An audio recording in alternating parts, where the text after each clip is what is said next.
Guys, meron tayong gagawin niya yun. Ito yan, lagyan natin ng salamin yan.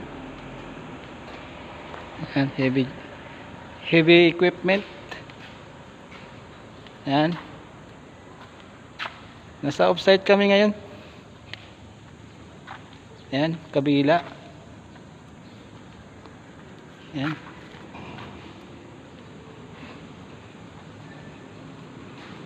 medyo mapapalaban tayo ng tabasin.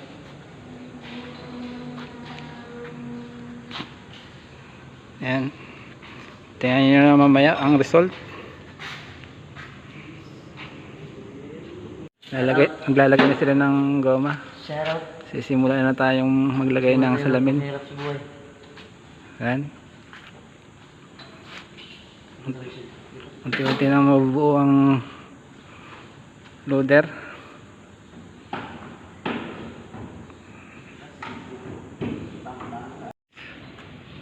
Tapos na. Ayan, nilagyan na lahat ng lalak na lang siya. Nilagyan na lahat ng salamin. Ayan siya. Ayan. Ayan. Ayan. Okay.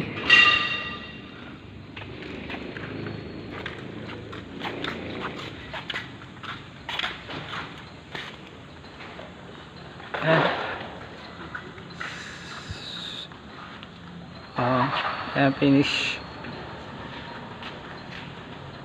Good. Perfect.